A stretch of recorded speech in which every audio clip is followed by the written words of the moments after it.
Bienvenue sur Je suis comme toi, le podcast qui déculpabilise les femmes. Je suis Alexandra, coach de vie, mais avant tout, je suis une femme comme toi. Salut Charlotte, bienvenue sur le podcast.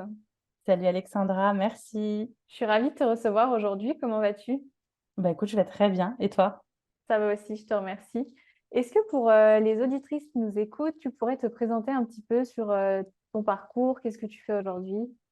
Alors moi, je m'appelle Charlotte Hercia, je suis coach de vie et hypnothérapeute depuis maintenant 3 ans et j'accompagne les femmes vers leurs objectifs professionnels et personnels pour qu'elles s'approprient leur vie, leurs choix et leur corps aussi. Ok. Quand tu parles de leur corps, c'est-à-dire tu travailles aussi sur tout ce qui est alimentation, tout ça? Non, c'est plus acceptation, confiance en Hmm. soi. C'est parce que c'est un peu dans la globalité de Ouais. l'esprit, le corps et puis sa propre vie en fait. Hmm. Ok. Donc une approche holistique. Oui, Top. général. Ouais. Cool. Et si je t'ai invitée aujourd'hui sur le podcast, c'est parce que j'ai remarqué en échangeant avec certaines clientes et je l'ai vu aussi sur les réseaux sociaux par moi-même, il y a certaines coachs qui montrent que le positif de leur vie, que tout va toujours bien. Et en fait, j'aimerais déculpabiliser les femmes en leur rappelant que en fait, c'est pas parce qu'on est coach que tout roule parfaitement bien sur des roulettes tout le temps et qu'on a aussi des moments difficiles et que la vie ne nous épargne pas. Et du coup, je voulais que tu nous partages un moment de vie difficile ou quelque chose qui a été challengeant pour toi. Bah ouais, écoute, déjà, je voulais te féliciter pour ce sujet de podcast parce que je trouve qu'effectivement, on n'en parle pas assez. Et en même Merci. temps, je trouve ça un petit peu normal parce que d'une certaine manière, en tant que coach, on va pas non plus étaler tous nos problèmes Carrément. parce que les gens peuvent très bien se dire, ah, putain, elle gère pas du tout sa vie, donc Ouais. j'ai pas du tout envie d'aller la voir pour régler mes, mes petits problèmes ou pour aller me challenger vers d'autres Mm. choses. Donc voilà, il y a une logique, je trouve, un petit peu dans tout ça et en même temps, je trouve ça super d'aller voir le contre-pied et puis d'aller justement chercher et trouver un espace pour pouvoir, pour qu'on puisse nous donner un petit peu nos C'est ressentis ça. sur des choses compliquées. Donc Mm. déjà, bravo. Merci. Moi, je voulais te parler un petit peu d'Instagram en plus parce que ça va Mhm. bien en fait avec ton sujet.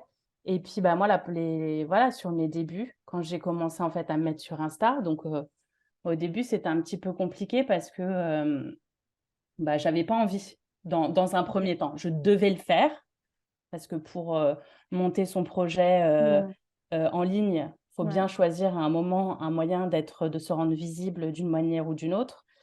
Et en fait, j'avais 2 parties de moi, quoi. Je me disais: «J'aimais bien Instagram», mais en même temps, j'avais pas envie que tout mon entourage soit Mm. au courant, voit tout ce que je fais, se mette à me critiquer et en fait, je pense que ça jouait beaucoup sur l'entourage, proche, moins proche, hein, on est d'accord?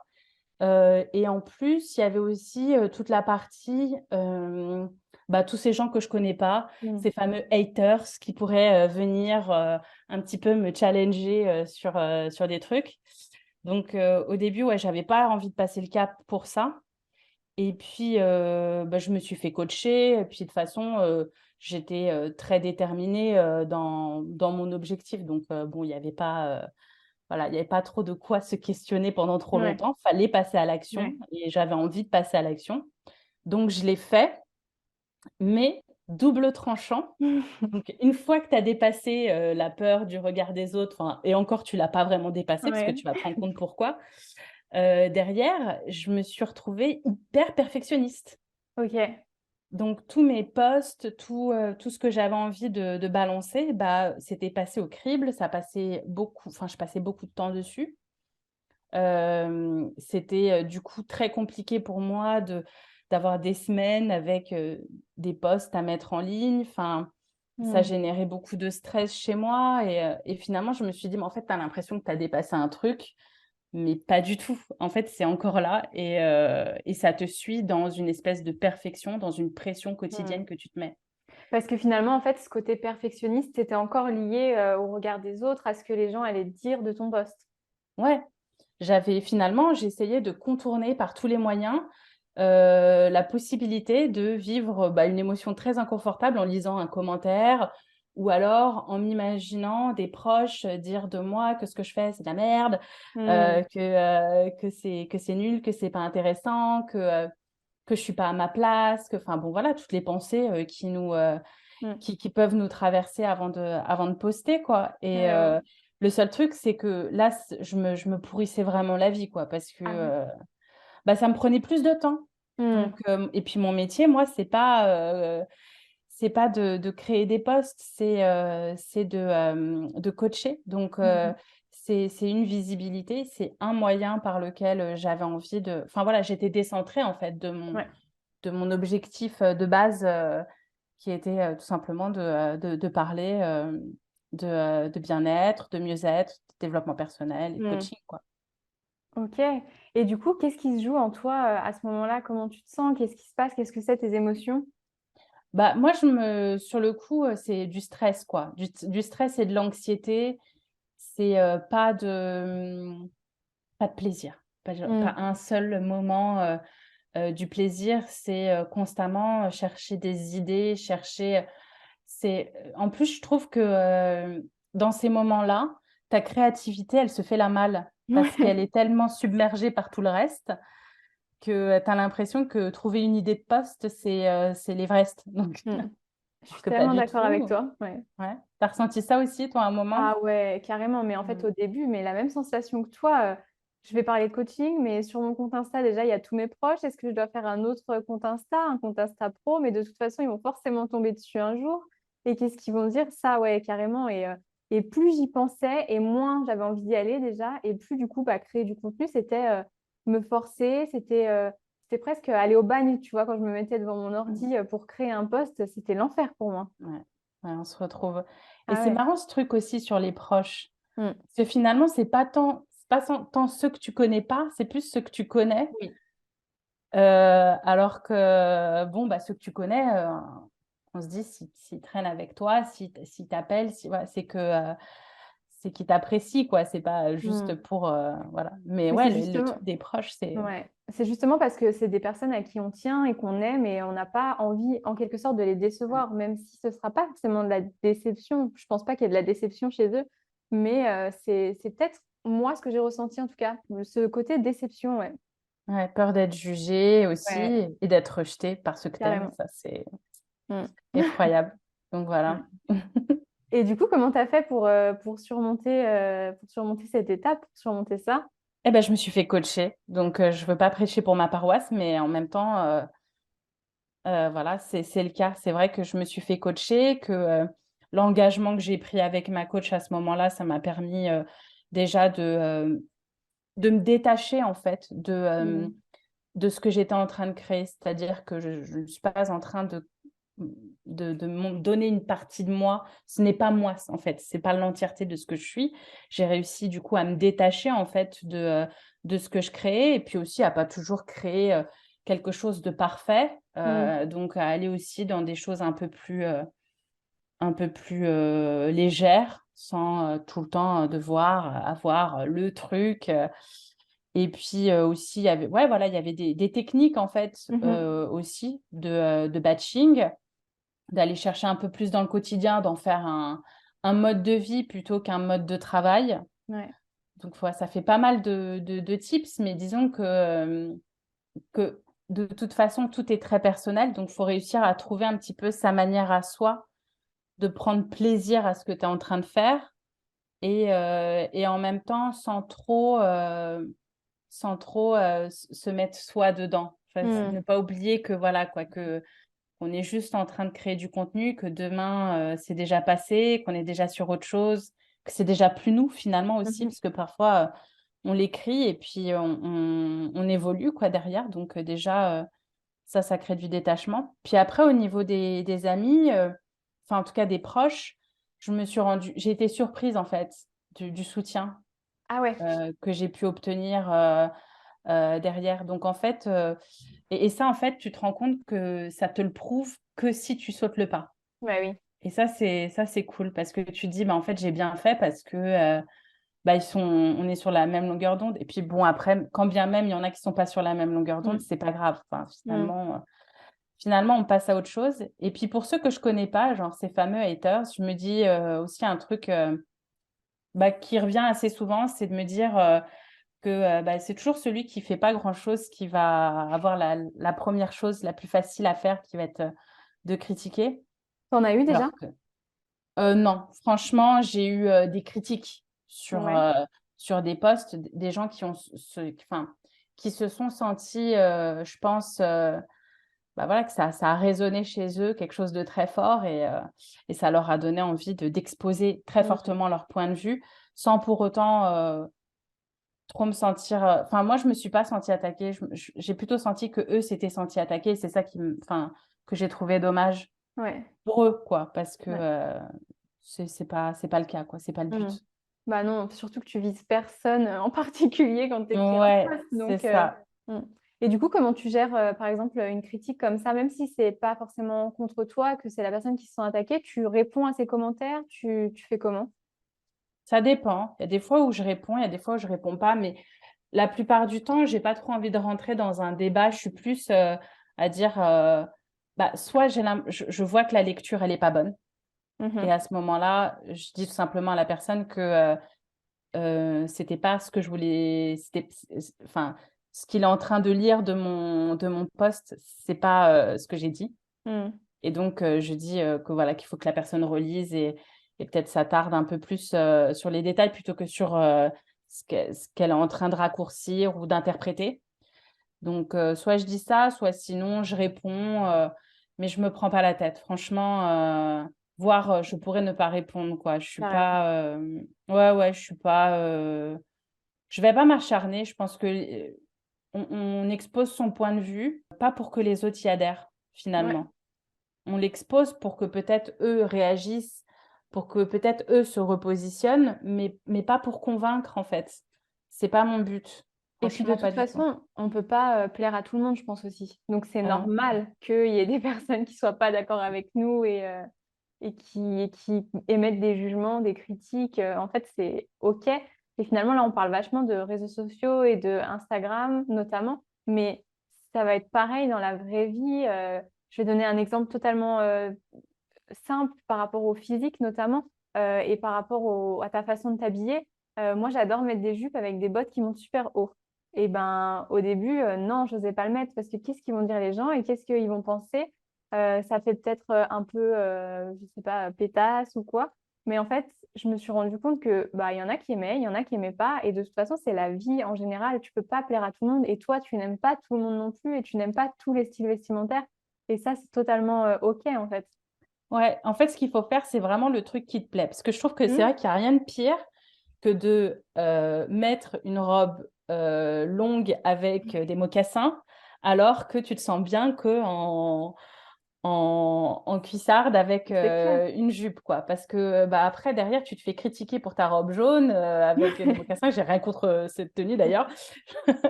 Mais du coup, tu te sens encore plus, en fait, pourquoi est-ce que je me prends la tête Mm. à fitter pour des personnes alors que enfin, ça ne me correspond pas, c'est pas moi. Mm. Puis ça se trouve, tu peux avoir l'effet inverse et derrière, en plus, te blâmer en te disant, ah bah non, j'aurais jamais dû mettre cette robe que je pensais que tout le monde allait accepter et qu'en fait, personne n'a accepté non plus C'est et ça. c'est double peine pour toi. Et puis, t'es pas bien, t'es pas Mm. toi. Donc, Ouais, de toute façon, tu dégages pas ce que tu devrais dégager. ouais, Donc, non, c'est totalement c'est ça. sûr que c'est important. Est-ce que toi, il y a d'autres domaines de ta vie où il y a le jugement, le regard des autres qui va t'impacter encore parfois? Je pense que en fait, pour moi, le jugement des autres, c'est pas quelque chose qu'on éradique, qu'on enlève Mm. de sa vie. C'est pas quelque chose il y a enfin, pour moi, on en a toujours quelque chose à faire parce que ça fait partie de nous, on est humain, on vit en groupe. À la base, on est Oui, fait pour vivre en communauté, ouais. on survit comme ça, en fait, seulement. Donc à partir du moment où on est rejeté, où on n'est pas aimé, oui, c'est sûr que ça crée quelque chose en nous parce que c'est du domaine de la survie, sinon on meurt sans les autres. Donc Mm. même si maintenant c'est un peu moins, réel, en fait, à l'intérieur, ça se ressent toujours. Mm. Donc, pour moi, c'est pas tant éradiquer le fait que les autres vont me juger et que ça va m'atteindre, mais plutôt essayer de se donner à soi de l'amour, se pimper soi, se sentir bien, faire en sorte de faire tout notre possible pour croire en ce qu'on est en train de faire, pour y prendre plaisir, puis surtout avoir voilà, des bonnes fondations dans ce qu'on Mhm. fait, quoi. Être au clair avec soi-même, Ouais. pour être un peu moins prise au dépourvu, voilà. Mais ça, c'est mon petit côté perfectionniste aussi qui me dit ça, mais bon, je me dis, si moi, je me sens bien dans mes baskets, si on me pointe du doigt, c'est sûr que voilà, je vais pas trouver ça agréable. Enfin, faut Mhm. pas non plus, je vais pas mentir, mais ça me touchera moins. Franchement, ça Ouais. me touchera moins parce que je suis plus OK avec moi-même. Ouais. Pourquoi tu dis que c'est ton côté perfectionniste? Parce que je trouve que du coup, c'est hyper réaliste ce que tu dis. Ouais, je sais pas, c'est en fait quand je borde les choses, tu Mm. vois, quand je suis un peu en train d'anticiper, tu vois, Ouais. le truc de me dire, ouais, il y a un petit côté un peu qui planifie Ok. et qui anticipe. C'est une sorte de prévention, quoi. Mais Mm. ça, pour moi, c'est un petit truc de perfectionniste, ça, tu vois, de prévenir les choses, de prévoir, Ouais. Carrément. Ouais, je suis d'accord avec toi sur ce point. C'est bon? Ouais. Et si tu devais donner un conseil du coup pour être plus légère, pour que ce soit plus facile de vivre avec le regard des autres, ce serait quoi? Alors moi, un jour, on m'avait dit un truc, et c'est vrai que c'est pas mal, plus légère avec le regard des autres. Tu les imagines aux toilettes. Tu peux, euh, tu peux te dire que de toute façon, ils sont pas mieux que toi et que c'est toujours, on est toujours à égal. Enfin, Hmm. on est tous les mêmes. Juste, si toi, à un moment, t'oses être toi-même, tu fais quelque chose qui est bon pour toi. Et tu penses pas, c'est pas pour l'autre que tu le fais, c'est Hmm. pour toi que tu le fais. Et ça, je pense que c'est le truc qu'il faut le plus garder. C'est le courage d'être authentique et de faire les choses pour toi et pas de te soucier de ce qui se passe dans leur vie, de ce qui se passe dans leur tête. Hmm. On n'a qu'une vie. Franchement, c'est bateau de dire ça, Mais mais en même temps, c'est vrai. On pourrait ne plus être là demain, on pourrait ne plus avoir la possibilité de faire tout ce qui nous plaît. Et en fait, je trouve ça trop dommage de ne pas passer à l'action sur des choses qui nous font vraiment envie, quoi. c'est clair. Euh, donc, rester authentique et puis se focaliser sur soi plus que sur les autres. Hmm. Ça résonne vachement ce que tu dis parce que récemment, j'ai vécu un peu ce truc euh, il faut que je me focalise sur moi, que je m'écoute et pas sur ce que les autres vont penser. J'étais en voyage récemment et j'avais la grande question de est-ce que je vais à Bali ou pas? Bali, c'est un peu le spot où tout le monde va, où il faut absolument aller en ce moment, tout ça. Et sauf que en Thaïlande, j'ai déclenché une énorme phobie des araignées et des insectes. Donc pour moi, c'était genre inimaginable de mettre un seul pied à Bali. Sauf que par peur du regard des autres et de qu'est-ce qu'ils vont dire et qu'est-ce qu'ils vont penser si je vais pas à Bali alors que je suis si près de Bali et que c'est vraiment le spot à la mode en ce moment. Et du coup, je me suis fait une vie par rapport à ça jusqu'à un moment où je me suis dit, attends, qu'est-ce que toi tu veux vraiment en fait? Qu'est-ce que tu as envie? Et je me suis dit, mais j'ai absolument pas envie d'aller à Bali. Donc tant pis pour ce que les autres y pensent, je rentre en France et c'est tout. Mais j'osais même pas le dire sur Instagram. J'en ai fait un reel d'ailleurs parce que je savais pas comment le dire. Ça m'angoissait vraiment parce que j'avais peur que les autres en face, ils me disent, mais tu te rends compte, t'es nul, pourquoi t'as pas été à Bali? Enfin, vraiment, ça me prenait la tête, quoi. Donc, ça résonne vachement ce que tu dis, être authentique et faire les choses pour soi et pas ce que les autres vont penser.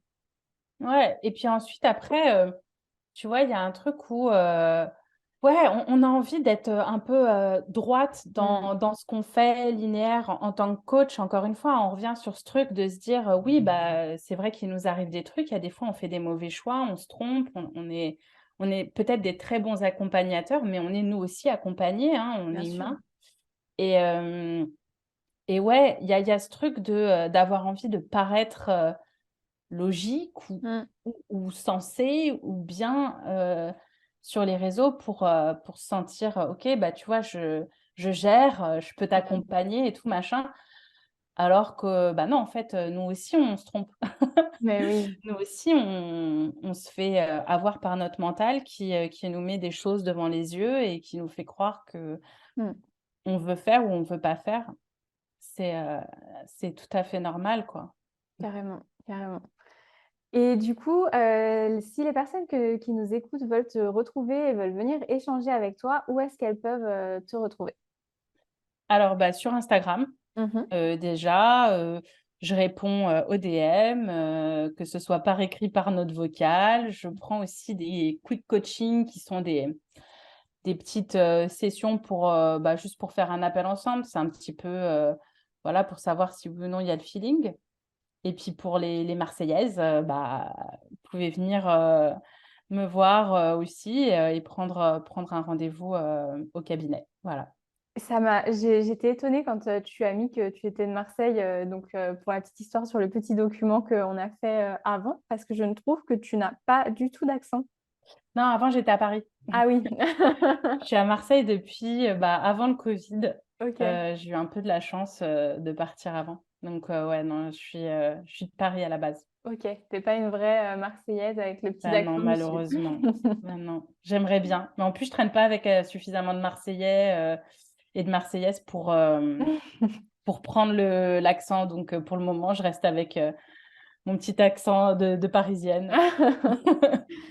Top et ben, merci beaucoup Charlotte, pour ce moment d'échange. C'était, vraiment, super sympa et tu nous as donné beaucoup de tips, par rapport, à toute, cette gestion du regard des autres. C'est vraiment super. Ouais, je suis ravie que ça t'ait plu et puis, bah, merci encore à toi. C'était top. Merci Charlotte, salut. Salut.